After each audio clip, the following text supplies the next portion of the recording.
It's supposed to be ultra quiet, cleans in 10 seconds, but is the coffee actually good? And is it really as silent as they claim? Today we are going to dissect a machine that divides opinion, the Philips 3300. I have with me the LatteGo model, and you will see there is quite a bit to say about it. Hi everyone, coffee lovers, welcome to Cafe Lista. My name is Colin. This is the channel to learn everything about coffee and home espresso. I bought the Philips 3300 several weeks ago and I have tasted it inside out, and I'm giving you now my complete and independent opinion. By the way, if you want to check the current price or a little bit more details on this machine, I have put a link below in the description, you can check it out. Okay, now that said, let's get down to business. Before talking about performance, one thing to understand is that I think Philips didn't try to make the best espresso machine on the market. Their goal here was to solve, I think, 3 problems that annoy most of the people who bought an automatic coffee machine, which is the noise, a complicated mill system, and some tedious maintenance. And for that, they developed 3 technologies. We have here the LatteGo system. It is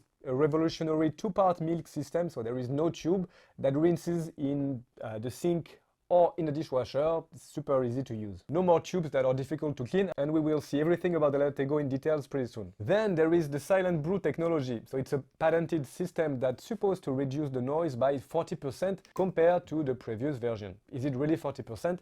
We are going to see that right after. And you will see there is a surprise. And then we have the AquaClean filter, which allows you to make, let's say, around 5,000 cups before descaling the machine. So again, that's pretty good. But here's the thing. These engineering choices come at a price, and we'll see which one in a few minutes. Let's talk about the design and the build quality. So the Philips 3300 is a compact machine, 9.7 inches wide, 17 inches deep, around 17 pounds, 8 kilos. It is fairly light and it's easy to move. Now the construction, well, let's be honest here, it is mostly plastic.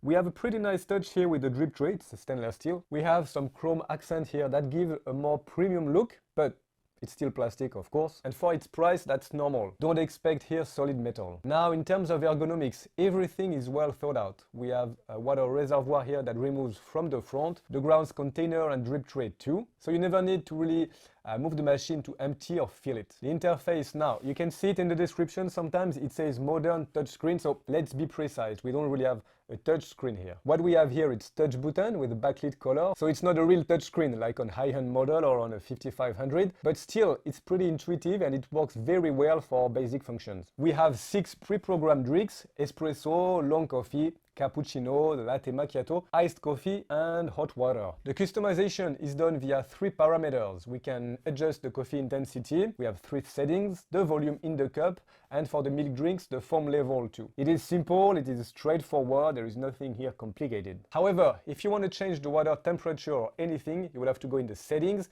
and you have to press a precise button sequence. So it is detailed in the manual, but it's not as intuitive, of course, as a real touchscreen. And one thing that I found annoying is that I didn't have a manual with this machine, but I got a QR code to download a PDF. So a paper manual, I think, would make sense, especially when we don't have access to a touchscreen like that. Let's talk about the noise and the performance. So we saw that Philips really emphasized the silent aspect of this machine. But is there a real difference with the old models? You know, the 2200, 5400, and I had the chance to review them before, so I can compare, and here are the results. So yes, the grinder is really quiet. Listen.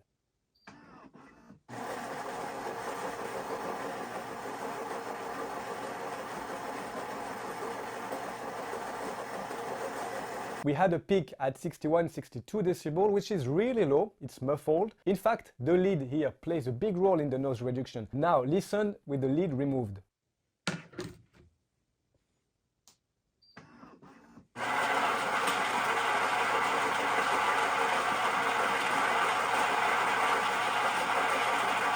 A peak here at 72, even 73 decibels, so not all the same. It's shrill, it's quite unpleasant. In fact, it's actually the sound that you can find on the older generation models, even with the lid on. So that's great, but something finally strange happens. The pump becomes almost noisier than the grinder. Listen.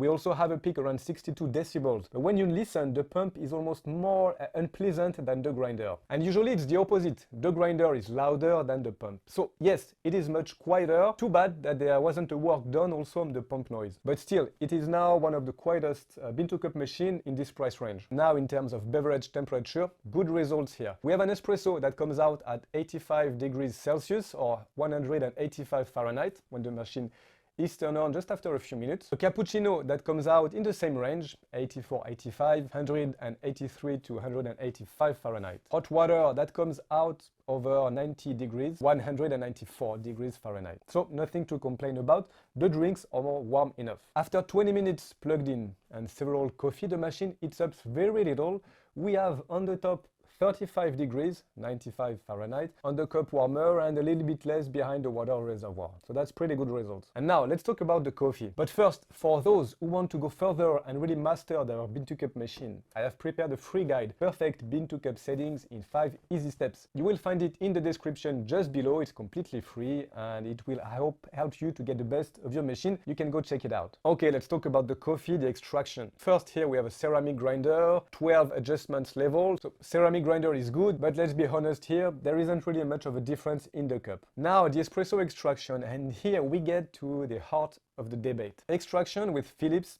is often a little bit lighter, a little bit less full-bodied than some other brands. Hence the importance here of a very good setting. Here is my espresso with my machine well adjusted.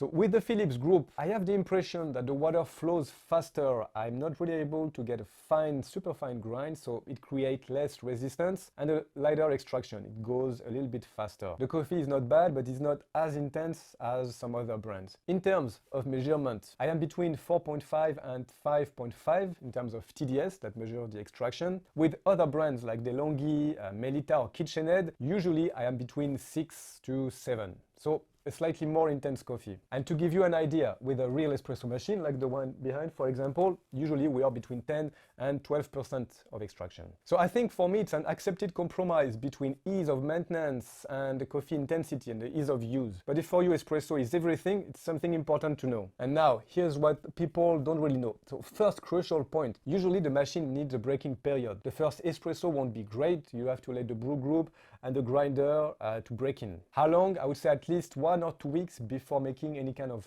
big change. Now, with that said, the second point is you have to adjust the machine. The factory settings aren't really optimal. So to give you a quick idea, usually my grinder is on 1 and 2, intensity on max, but I won't go into too many details now. Actually, I'm preparing a video about the best settings for your Philips 3300. So if you don't want to miss it, you can subscribe. And by the way, if this video helps you better understand this machine, a little thumbs up is really appreciated. It can really help us to continue this independent work and to create more video like this one. Thank you. Let's talk about the LatteGo system. And here we get to the start of the machine. So the LatteGo here is a 2 plastic pieces that kind of clip together, but not really. So there is no tube, there is no hidden corners. You rinse it in 10 seconds under the tap, or you can put it in the dishwasher. Period. For the milk steaming, it's revolutionary in terms of simplicity. However, one thing that bothers me is that the lid doesn't clip on. No attachment here. In fact, you might drop it pretty often. I'm wondering if you have this machine, does that happen to you a lot? Now, let's talk about the quality of the milk drinks, cappuccino, latte macchiato. The foam is thick,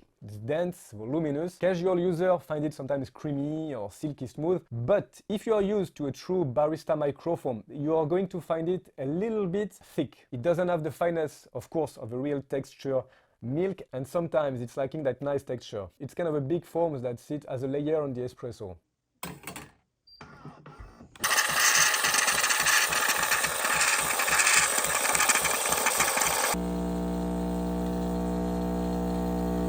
But again, I think for me here it's a compromise between ease and speed of use and the microfoam quality. Another annoying little detail, it is impossible to make halt milk. We don't have a dedicated button for that. If you want to have just milk, you will need to either press a cappuccino and stop before the extraction or use the coffee grind chute. It's a little workaround and we will see that in details in the video on the settings. And for the milk temperature, it's pretty warm, so that's a good point. Let's talk about the iced coffee or the cold brew. Philips calls it iced coffee. A warning, this is not a real cold brew, you know, it's like all the other brands that have this option. It's more like a concentrated coffee brewed at a lower temperature with a slower flow rate. And it is designed to be poured over ice, because otherwise the result is lukewarm and you absolutely must add ice cube. So it works well for what it is, but don't expect true cold brew steeped for 12 hours. Now the maintenance and reliability. So a few positive points. The brew group removes from the side and rinses under water. You do that once a week, simple. The drip tray and the grind container empty from the front.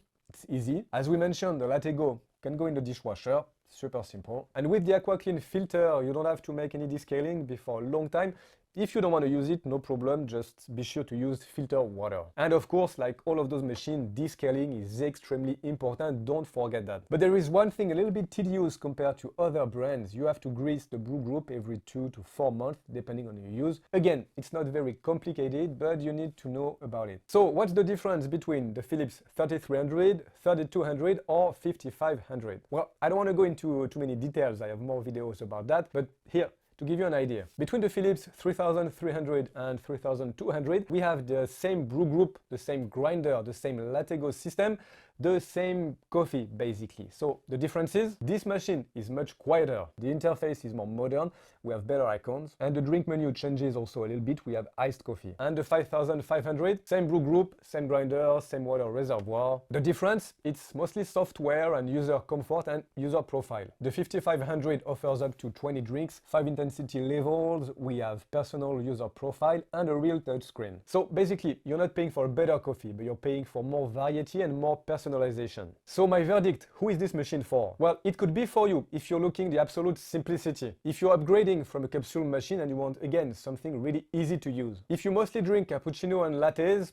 that's pretty good. And finally, if the noise really bothers you, it is the quietest machine in this price range. Now, you might want to pass if you are an espresso purist or if you're really looking for the best espresso possible. If you like to tinker and fine-tune your settings, not also this machine, it is designed for simplicity. In conclusion, I think the Philips 3300 LatteGo is a machine that made very clear choices. Prioritize ease of use, silence, and minimal maintenance. It is, for me, the family machine par excellence. Yes, I'm French. These choices come at a price, less intense espresso than the competition and a less fine milk foam. But for its target audience, those who want good fresh coffee every day, every morning without hassle, it's a machine that delivers on its promises. And here, is the simplicity of cleaning and silence worth the compromise on the espresso intensity? Or do you prefer a machine that makes a fuller bodied coffee? Please tell me in the comments. Thank you for watching this video all the way through. I hope it helped you understand better this machine. And if you like this video, I'm pretty sure you will love this one here. I'll suggest having a look. As usual, I hope you will have a good day. I'll see you soon, hopefully next week. Ciao.